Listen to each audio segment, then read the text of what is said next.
নমস্কার আমার সুপ্রিয় দর্শক বন্ধুদের, কেমন আছেন সকলে? আশা করছি প্রত্যেকেই খুব ভালো আছেন। আপনাদের আরও একবার স্বাগত জানাই শাস্ত্রকথার নতুন একটি পর্বে। আজ আমি আপনাদের বলবো, আজ পবিত্র নীল ষষ্ঠীর দিন সন্তানের আয়ু বৃদ্ধির জন্য সকল মায়েরা নীলের ঘরে বাতি প্রজ্বলনের সময় পাঠ করুন ছোট্ট একটি মহাদেবের মহাশক্তিশালী মহামন্ত্র। যে মন্ত্র পাঠে সমস্ত দুঃখ কষ্ট দূরীভূত হয়ে যায়, আয়ু বৃদ্ধি পায় এবং যে কোনো বাধা বিপত্তি থেকে সহজেই মুক্তি লাভ করা যায়। দর্শক বন্ধুরা, আজ নীল ষষ্ঠীর দিন সারাদিন উপবাস থেকে মায়েরা সন্ধ্যার পর মহাদেবের অভিষেক ঘটিয়ে তার পছন্দ মতো ফুল বেলপাতা তাকে অর্পণ করে তার উপবাস ভঙ্গ করেন। তাদের কামনা বাসনা একটাই, তাদের সন্তান যেন চিরকাল সুখে শান্তিতে দুধে ভাতে যেন বিরাজ করেন।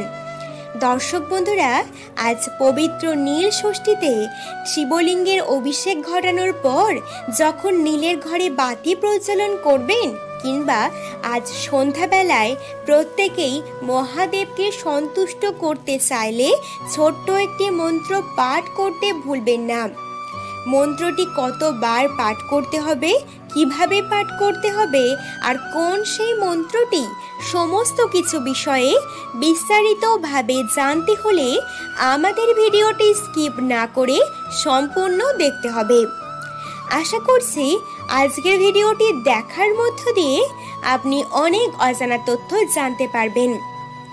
ভিডিওটি সম্পূর্ণ দেখার পর যদি উপকৃত হন, অবশ্যই একটি লাইক করবেন এবং আমাদের শাস্ত্রকথা চ্যানেলটি সাবস্ক্রাইব করে পাশে থাকা নোটিফিকেশন বেলটি অন করে রাখতে ভুলবেন না। চলুন তাহলে আর দেরি না করে মূল আলোচনায় প্রবেশ করা যাক। আজ 12 এপ্রিল শুক্রবার, নীল ষষ্ঠী। আগামীকাল চৈত্র সংক্রান্তি।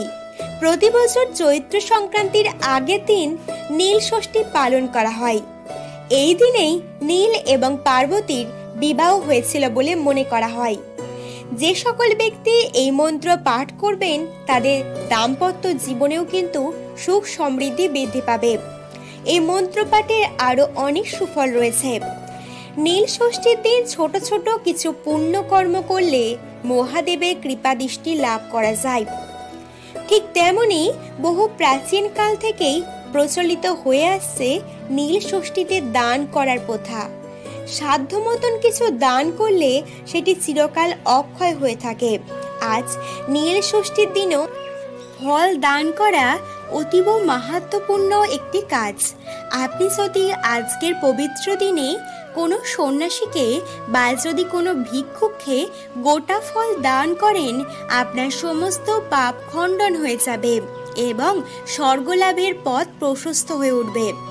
দর্শক বন্ধুরা, যদি 5টি বিজোড় সংখ্যায় ফল দান করা হয় তাহলে তো খুবই ভালো ফল পাওয়া যায়, কিন্তু সকলের পক্ষে তো আর সেটি সামর্থ্য থাকে না।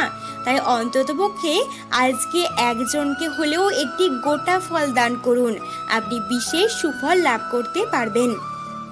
দর্শক বন্ধুরা, আজকে আমি যে মন্ত্রটির কথা বলবো সেটি হচ্ছে শিবের মহামৃত্যুঞ্জয় মন্ত্র। যে মন্ত্র জপ করেছিলেন স্বয়ং মুনি ঋষিরাও তাদের মৃত্যুকে জয় করার জন্য। মহামৃত্যুঞ্জয় মন্ত্র হচ্ছে সবথেকে শক্তিশালী মন্ত্র।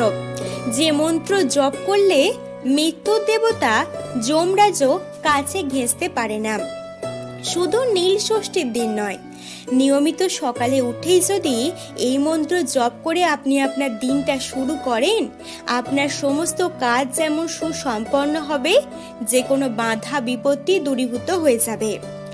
যে সকল ব্যক্তি রাতে ঘুমের ঘোরে বিভিন্ন খারাপ স্বপ্ন দেখেন এবং হঠাৎ হঠাৎ করে আঁতকে ওঠেন, তারা যদি রাতে ঘুমাতে যাওয়ার সময় একবার বিছানায় বসেই মহামৃত্যুঞ্জয় মন্ত্র জপ করে তারপর ঘুমান, দেখবেন এইসব খারাপ স্বপ্ন দেখার অভ্যাস আপনার চলে যাবে।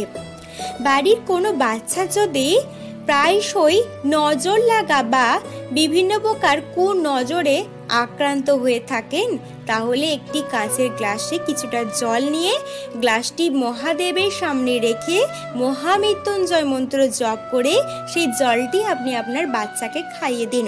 দেখবেন কুনজর বা নজর লাগার মতো বিভিন্ন প্রকার রোগ ব্যাধিও দূরে সরে যাবে। যাই হোক বন্ধুরা, এই মহামৃত্যুঞ্জয় মন্ত্র আপনি আজকে যখন পাঠ করবেন, আপনার বাড়িতে যদি শিবলিঙ্গ বা কোনো শিবের ছবি থাকে তাহলে তার সামনে বসে আপনাকে পাঠ করতে হবে।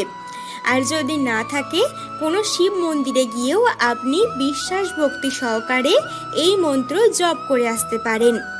এই মন্ত্রটি জপ করার সময় কোনো রকম নেগেটিভ চিন্তা ভাবনা মনের মধ্যে আনলে চলবে না। মনকে একেবারে স্থির করতে হবে এবং ভগবানের চরণে সেটিকে নিবেদন করে দিতে হবে। এছাড়াও বন্ধুরা, আপনি একটি শুদ্ধ বস্ত্র পরিধান করে আসন পেতে বসবেন। পূর্ব দিকে মুখ করে আপনাকে বসতে হবে এবং যদি আপনার পক্ষে সম্ভব হয়, হাতে রুদ্রাক্ষের মালা নিয়ে এই মন্ত্র 108 বার জপ করলে তো বিশেষ সুফল লাভ করা যায়। যদি রুদ্রাক্ষের মালা না থাকে, হাত জোর করেও আপনি এই মন্ত্রটি পাঠ করে নিতে পারেন। আর এই মন্ত্রটি হলো ওম ত্র্যম্বকম যজামহে সুগন্ধিম পুষ্টিবর্ধনম উর্বারুকমিব বন্ধনানো মৃত্যুমুখ্যো মাতৃতাত। ওম ত্র্যম্বকম যজামহে সুগন্ধিম পুষ্টিবর্ধনম উর্বারুকমিব বন্ধনানো মৃত্যুমুখ্যো মাতৃতাত। ওম ত্র্যম্বকম যজামহে সুগন্ধিম পুষ্টিবর্ধনম উর্বারুকমিব বন্ধনানো মৃত্যুমুখ্যো মাতৃতাত। এটি হলো সে মহামৃত্যুঞ্জয় মন্ত্র যেটি মৃত্যু ভয়কে জয় করে নিতে পারে। এছাড়াও বন্ধুরা, এই মহামৃত্যুঞ্জয় মন্ত্র সঠিকভাবে উচ্চারণ করা কিন্তু অত্যন্তই দরকারি। তাই অবশ্যই মন্ত্রটি প্রত্যেকে ভালোভাবে শুনবেন, তারপর সেটি পাঠ করবেন। যদি কোনো ব্যক্তি একান্তই পাঠ করতে না পারেন, বাড়ির কোনো সদস্য পাঠ করলে সেটি শ্রবণ করার চেষ্টা করবেন, কিছুটা হলেও ফল পাবেন। কিন্তু সকলের পক্ষে তো 108 বার পাঠ করা সম্ভব নয়। তাই আপনি আপনার সন্তানের আয়ু বৃদ্ধির জন্য এবং তার অকাল মৃত্যু থেকে তাকে রক্ষা করার জন্য, তার জীবনের সমস্ত বাধা বিঘ্ন দূর করার জন্য আজ 3 বার হলেও এই মন্ত্র জপ করুন। এছাড়াও ওম নমঃ শিবায় মন্ত্র জপ করে মনস্কামনার কথা জানাতে তো একেবারেই ভুলবেন না। তো দর্শক বন্ধুরা, এই ছিল আজকের ভিডিওর মূল আলোচনা। ধন্যবাদ।